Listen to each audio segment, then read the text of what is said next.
When the person was in childhood, some black patches would have formed in his neck or axilla. So many children have that. We call that as acanthosis nigricans, the black patches. It is the first sign of insulin resistance. So in your practice, what age do you see that usually? From 5 years. From 4 5 years? From 5 years. But when I say they come for cough and cold, when I say your child has black patches, the child might develop diabetes. Next time they won't come to me. So that is the problem. So they want only the things they want to know. At that time. I have come for cough and cold. You have to give medicine for cough, cold and fever. Why are you telling a small child that he will develop diabetes? Such a bad doctor. So they'll change. Where do you see those spots? Back of the neck? Yeah, back of the neck. So it will be like line. And some people, they recognize the problem, but they will keep on applying some creams, natural remedies, thinking that it is some external problem. Wow. So probably the dirt is not getting washed away properly. They change the soaps frequently. It is actually whenever the black patches are there in the neck and the axilla. Under the arm. Under the arm. So black patches are there in your child, in a 5-year-old or 6-year-old, 10-year-old. Definitely, it's a first sign of insulin resistance. Wow. In those children, we check fasting insulin levels. Their sugar levels, everything will be fine, but fasting insulin levels will be high. So that means that child, that 10-year-old child, is going to develop diabetes at 30 years. So when I diagnose a 30-year-old patient with type 2 diabetes, the disease had started 20 years back. So that is the problem. So in low carbohydrate diet, so we will come back to that. In low carbohydrate diet, so as I said, there is hyperinsulinemia. The excess insulin is causing this acanthosis also. It's linked to that. Correct. It actually stimulates the melanocytes, the pigment producing cells, then the excess pigmentation. So everything is related to more insulin. So you have to understand one thing. It is not the insulin resistance which is the problem.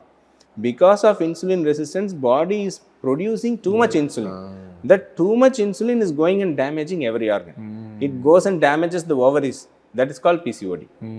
So the excess insulin is converting all the whatever food that we eat and getting converted into fat. That is obesity.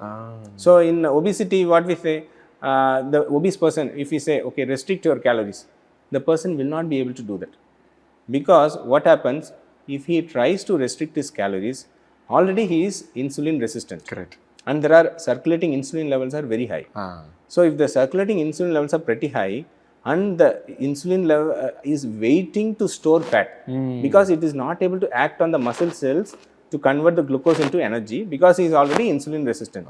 So if he is 4 idlis or 4 roti, if in an insulin sensitive person, the whatever glucose is there in the from 4 the idlis from the rotis, everything will be getting converted into glucose and everything will be getting converted into energy. Correct. In an insulin resistant person, so probably the 2 idlis will go to the skeletal muscle cells and 2 idlis will be converted into fat. So even after taking 4 idlis for breakfast, by 11 a.m. his energy source will get over. He will get exhausted. Then he will feel hungry. Then he will take 2 more vadas, then one coffee with sugar. Then again after 1 o'clock he will get hungry. Then again after 4 o'clock he will take a meal, another some carbohydrate meal. Only then he will feel comfortable. Why this craving? Why an insulin sensitive person doesn't have this craving? But whenever the insulin resistance develops, it's a chain reaction. So he keeps on craving for more carbs, and the excess carbs are actually getting converted into energy. It is like, say if there's a pot, we want to take carry a pot full of water. The pot has already a hole in it. It's just leaking. Yeah, it is just leaking. So whatever he pours in it, half of it is already it's leaking out. So that is the problem. I see. It is not actually going out. Here in this case, it's staying inside the inside body, the body. and gets converted into fat. I see. So if we want to break the chain, so if we reduce carbohydrates, what will happen? If we reduce carbohydrates, then what should we eat? So definitely we have to have something for energy. So many people mistake low carbohydrate diet as some starvation diet. It is not just stopping carbohydrates and taking only vegetables, because we can't get enough macros. We have to have either carbohydrates, proteins or fat for our main energy. So if we reduce carbohydrates, we have to increase the fats, increase the protein. So we call it as LCHF. People say low carb, high fat. Correct. I would say LCHF, low carb, healthy fat.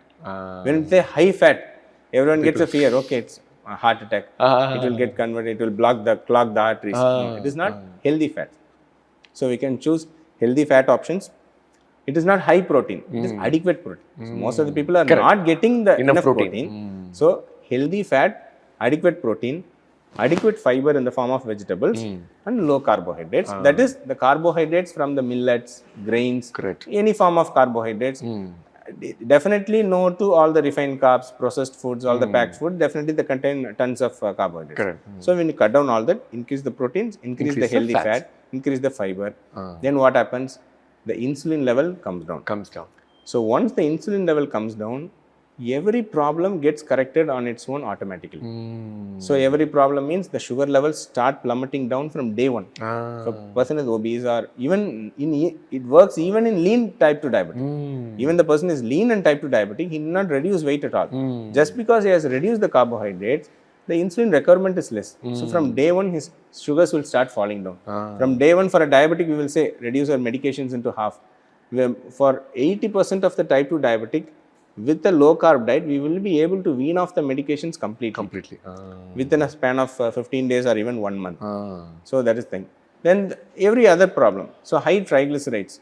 So high triglycerides, people think, okay, high fat, we should not eat fat. But actually, people should understand that high triglycerides is due to conversion of the excess glucose into fat by the excess insulin. So when we reduce the carbs, reduce the insulin, there is not much glucose to get converted into triglycerides. Triglycerides will come down. Correct. Then the same triglycerides are getting deposited in the liver. Fatty liver comes down. So triglycerides, we have seen triglycerides 700, 800.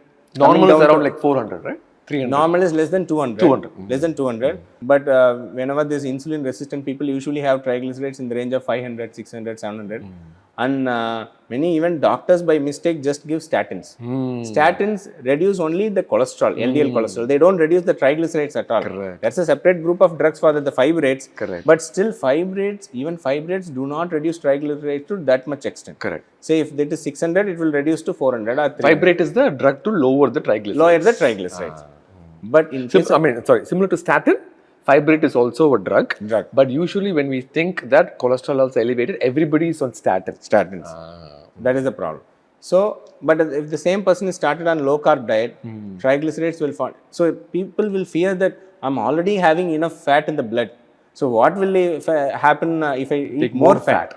But actually the contrary happens. Because of reducing insulin levels, actually triglycerides will come down from 600 or 700 to less than 200. Fatty liver, we have seen even grade 3 fatty liver reversing to grade 1 or even normal by the end of 6 months or 8 months of low carb. And in case of PCOD, it works wonders. Because in PCOD, either obese or lean PCOS, that is the number one. More than 50-60% of infertility nowadays is due to PCOD. Correct. In PCOD, again the problem is hyperinsulinemia. Excess insulin acting on ovaries, so more androgens, that is the male hormones instead of female hormones. The hormonal imbalance affects the ovaries, ovulation is affected, so infertility. So again, reducing the carbs.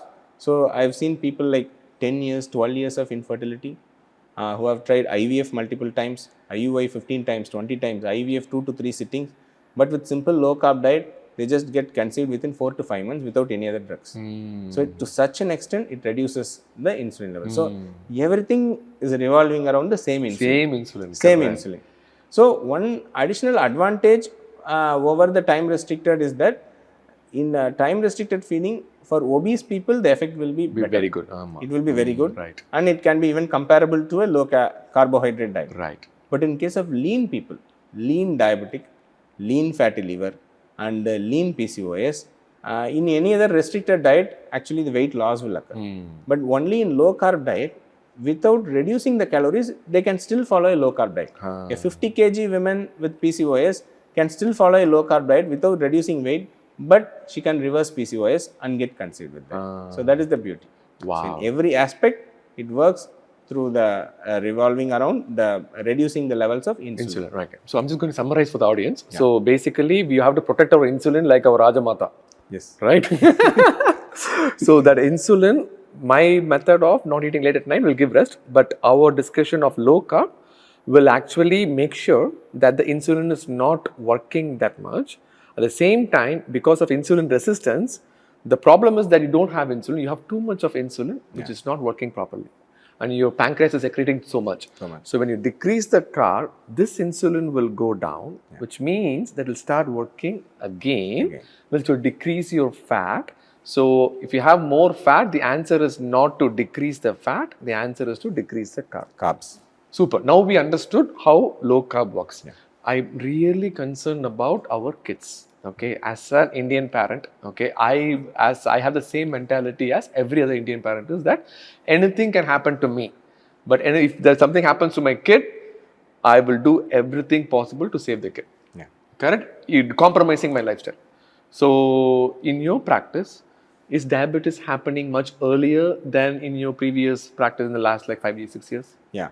So previously, when we were doing post-graduation, if a kid has diabetes, it is undoubtedly it is type 1 diabetes. So it's a different ballgame. Type 1 is when there is no insulin at all. It is an autoimmune condition. Genetic. No, it is not genetic. It is autoimmune. Autoimmune. So due to autoimmune process, suddenly one fine day, all the islet cells get destroyed. Correct. It could be genetic. It could be other factors as well. Yeah.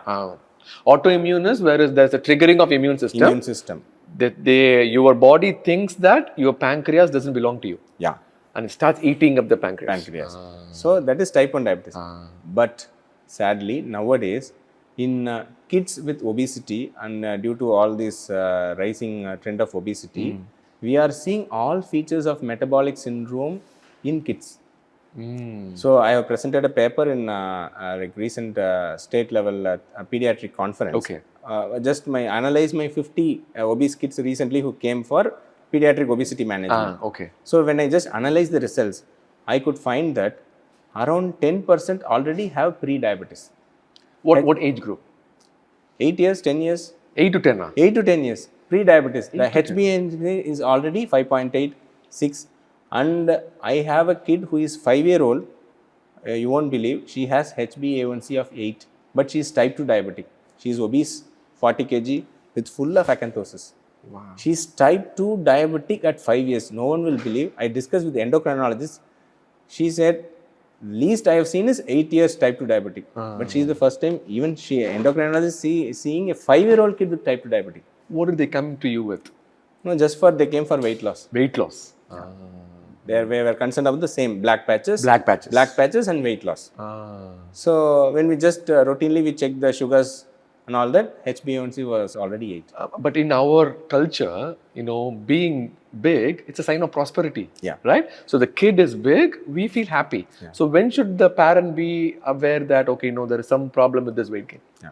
So apart from the HbA1c, so I just want to continue the other data. Fatty liver, the altered liver enzymes are present in 20 to 25% of the kids already. Fatty liver.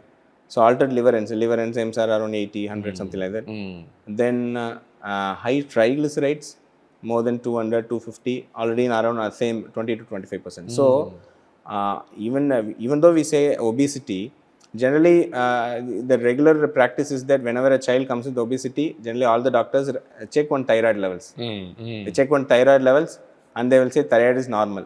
Or even when thyroid is abnormal, they will tell that, okay, thyroid is hypothyroidism is the cause for obesity, and they will write a prescription for thyroxine. Correct. But it is actually the vice versa. It is obesity that is causing the high TSH. So actually, whenever a kid has obesity, or whenever so you asked about what is the marker. So marker. So ideally, a pediatrician nowadays, we check growth charts. Correct. In growth charts, there are percentile curves. So whenever they fall above 95th centile, either weight for height or BMI for age, there are growth charts. If they fall above 90th or 95th centile, definitely we have to do all the investigation, not just TSH, the HbA1c, the fasting insulin levels. Previously, people were thinking that whenever a child was obese, the cause was endogenous. So endogenous means endocrine, some syndromes, genetic syndromes. But statistically, currently, only 2% of the kids with obesity are actually genetic and endocrine causes. 98% is exogenous, food, activity. So that is why, so I like the aspect you are interacting regularly with the kids. Kids, correct. I have seen in your videos, like you go with the kids, you take some selfie and say, what you will do? Okay, we won't eat after 7 p.m. So is this a good food? They will say no, this is not a good food. That is actually that teaching should start early.